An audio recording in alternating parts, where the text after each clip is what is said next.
Hello everyone, welcome back to my channel. Today we will jump straight to the news, and that is about the next meeting between the delegation from the Russian Federation and from the United States, from Trump's administration. So let me read you the latest news from TASS. It has been put out here: Russian-US diplomats to meet in Istanbul on February 27th. So we have this tomorrow, talk embassy issues. Let's read this article. You see Sergei Lavrov right here. Doha, February 26th, which is today, Russian and US diplomats will hold a meeting in Istanbul on February 27th to discuss issues related to the operation of the two countries' embassies, Russian Foreign Minister Sergei Lavrov announced. Such a meeting will take place in Istanbul tomorrow, the top Russian diplomat said at the press conference following his visit to Qatar. More from Lavrov. We have announced that our diplomats and high-level experts will meet to address the systemic problems that have piled up as a result of the previous US administration's legislative activities aimed at creating artificial obstacles for the work of the Russian embassy, to which we clearly responded in kind, also creating uncomfortable conditions for the operation of the US embassy in Moscow. Lavrov noted. According to him, the problem of Russia's frozen assets has nothing to do with the operation of embassies, because the asset issue is at the state level one. Lavrov expects that the Istanbul meeting will make it clear how capable the parties are of moving forward quickly and effectively. Earlier, the top Russian diplomat announced that Moscow and Washington had held 2 rounds of preliminary technical consultations on the issue. So this is the second meeting, as you remember, is mentioned here. The first one was on February 18th. Which was a week ago, a little bit more than that, 8 days ago, a week ago. Now we have another one coming, so this clearly is a good sign, trying to establish some form of communication and relationship, because without that, how can you even think about signing anything, right, as far as the peace agreement and moving forward? So I think it's a good sign. Let's keep the fingers crossed, which I think this will be successful. We are not going to have a replay from April 2022, was it? When Ukraine was about to sign the peace deal. Imagine how many lives could be saved. But it hasn't. And we had Boris Johnson going to Zelensky and influencing him to continue their ritual of blood sacrifice and human sacrifice. Very profitable business in so many ways. Not just the money from the weapons and ammunition and support, but, selling the organs, human trafficking, selling children to very prominent people in the Western Europe.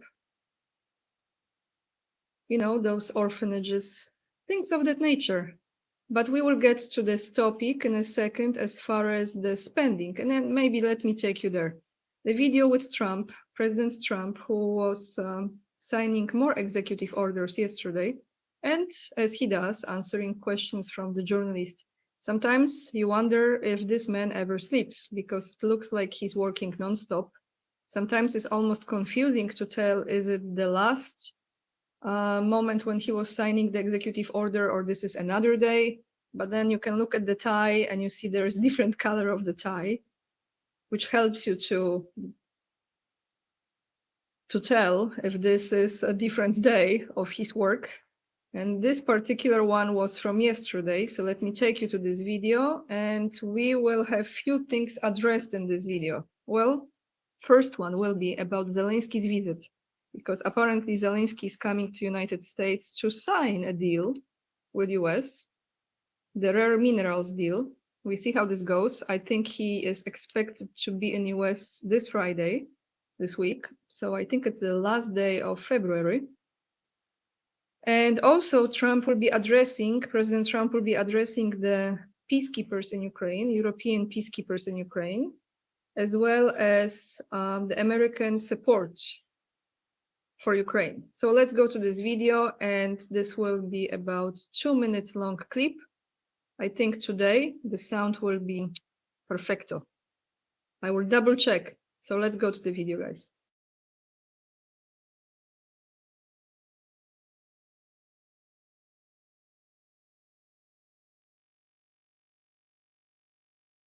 Is it true that President Zelensky is coming on Friday to meet with you, and is the mineral deal sorted out? Yeah, I hear that. I hear that he's coming on Friday. Certainly, it's okay with me if he'd like to, and he would like to sign it together with me. And I understand that's a big deal, very big deal. And I think the American people, even if you look at polling, they're very happy because, you know, Biden was throwing money around like it's cotton candy. And it's a very big deal. Look, it could be $1 trillion deal. It could be whatever, but it's rare earths and other things. And look, we're spending hundreds of billions of dollars on Ukraine and Russia fighting a war that should have never, ever happened. That's a war that would have never happened if I were president. And it didn't happen for 4 years. People say, how do we know that it didn't happen for 4 years? Would have never happened. And nevertheless, this guy went into this situation and he spent money like nobody's ever seen, $350 billion. The other thing that we don't like is that Europe has spent $100 billion. We've spent $350 billion. Europe gets their money back because they spent it in the form of a loan. And we just gave them, whether it's 300 or 350 billion, nobody really knows. They can't even tell me the answer to that, but it means probably more than that. So what we're doing is now we're saying, look, we want to be secured. We want to get that money back. We're helping a country through a very, very big problem, a problem like very few people have had. Shouldn't have had this problem because it shouldn't have happened, but it did happen. So we have to straighten it out. But the American taxpayer now is going to get their money back plus. Mr. President, yesterday with Emmanuel Macron, you said you had spoken to Putin about the idea of peacekeepers in Ukraine, that Putin was fine with it. The Kremlin, I guess, has said that that's actually unacceptable to them. What's real here? That's not what I was told.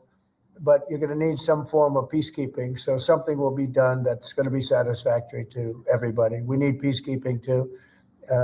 Any situation where there's American troops involved? It's actually something I did discuss, but a form of peacekeeping that's acceptable to everybody. Ultimately, we'll be able to agree on something, I'm sure.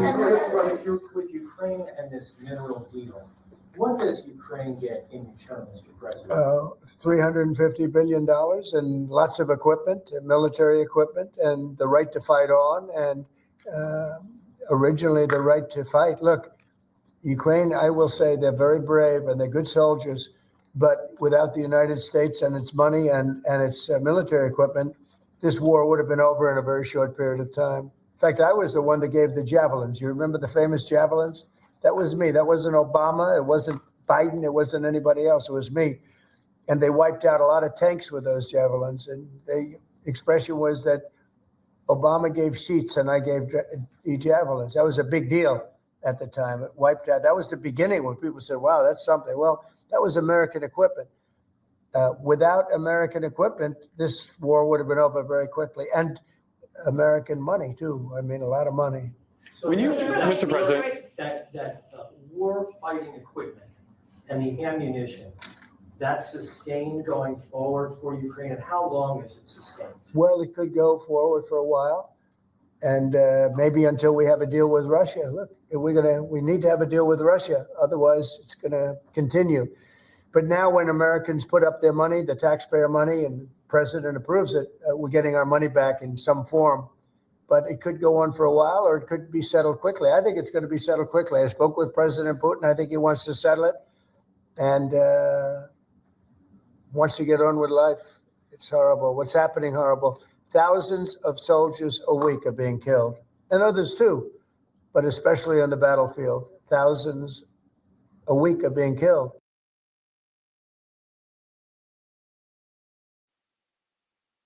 So on the topic of money, I put out a video yesterday on my community page. And let me actually show you where you go. You go to the main page of my channel and you go to the postings. And there is a video with the Secretary of Defense of United States, Pete Hegseth, who is openly, and I think this is one of the things about this administration. I perceive this administration, some of you don't agree, I know, but I do, as one of the most transparent administrations in United States I came across in my lifetime. And they are literally reporting almost daily on what's happening, which is great. That's how it should be. Of course, not in every detail, but it's a huge progress from what it has been. And I think a lot of people already forgotten that Biden apparently appeared only once, if not twice, at the press briefings. That whole administration, the previous one, was an absolute joke, and we know it. Anyway, going back to Pete Hegseth, he was mentioning about the audit that Doge is doing in the Defense Department, United States. And that is on the topic of supporting Ukraine, right? Just side note here. So we see how many things will be discovered over there. But with this, guys, being said, let's just not forget, you remember those videos that were circulating all over social media? This is from my Instagram again. If you don't follow me there. It's Ania_K_44. And again, I just came across this one. I'm gonna mute it. This is how they recruit, right? That's how they recruit. The guy is on the bicycle in winter. So if he's riding the bicycle in winter over the snow, probably not the most luxurious life, right? He's trying to probably just make the best out of it. But here they come. So we have two people in this van, apparently. There is another one. Another one, he just, pushed him. Now they are arguing. And then we have how many? Three, four, five people take this one young man and just throw him like a piece of garbage. 6, I think, because there were still like piece of garbage into the van. Hopefully he's still alive. But I'm wondering if this is still taking place in Ukraine at this moment. I think it is. I don't think they have stopped doing that. What do you think, guys? Put in the comments down below. Now, one more thing is about United Nations, what they have just been doing there. At the UN General Assembly, they were adopting draft resolution calling for a comprehensive, just, and lasting peace in Ukraine. And it looks like it has been voted. Let me just mute myself first. It has been voted for that lasting peace. So let me take you to this video. This is officially from the United Nations. So it's a good thing, isn't it? Not like I believe in UN, but there is a shift.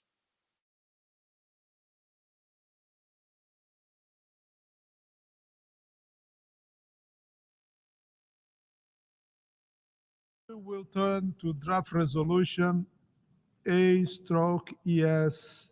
11/L10 and L11 one by one. The Assembly will now take a decision on draft resolutions A/ES 11/L10 entitled Advancing a Comprehensive, Just, and Lasting Peace in Ukraine. A recorded vote has been requested. We shall now begin the voting process. Those in favor of draft resolution A/ES11/L10, please signify. Those against, abstentions.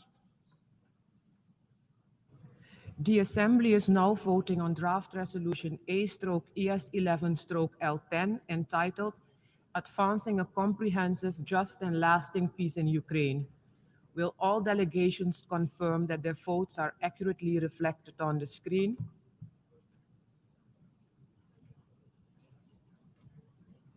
The voting has been completed.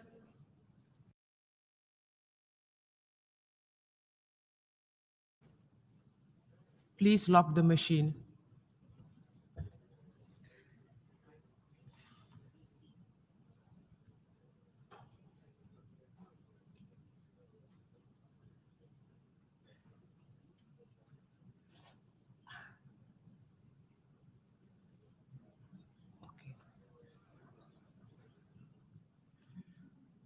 The result of the vote is as follows. In favor, 93, against 18, abstention 65.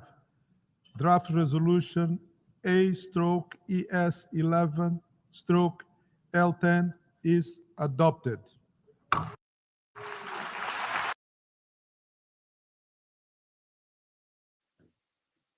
$93, right, for peace, 18 against peace, 60 something, not sure. Well, it's adopted. So we see where we go from here, everyone. And today we will end the video with a comment of the day from my yesterday's video with a horrible sound. That was the second video with the horrible sound. I know it was painful, I apologize. Maybe I will remove this video completely. But looking at over 900 videos that I put out, you know, that's not, it happens. I'm still learning as I go. This is the comment from Subramaniam. I'm sorry, I cannot pronounce, very long name. Macron sitting at the side of a small table. Watch him sitting at the very end of a long table with Putin. Yes, and you are referring to, let me see if I can show you. You are referring to this moment right here where President Trump placed Macron at the edge, not leading edge, exiting edge of his desk. So imagine if there is a table in Russia where Macron will be seated. What do you think, guys? Well, I don't think they're gonna sit at the table for quite a long time. But those are just my thoughts. Let me know what you think. All the links will be attached down below in the description box. I want to thank you for watching the video. Hopefully the sound is tutto bene. And with this being said, if you want to follow me, make sure to subscribe, leave the like button, thumbs up, and also leave the comments down below. If you join me on Patreon and support my work there, locals, or donate on PayPal, I am very grateful for that. You can also buy me a coffee. And with this being said, lots of love. And remember, we are the leading edge and we are saving humanity. And I see you in another video. Bye, everyone.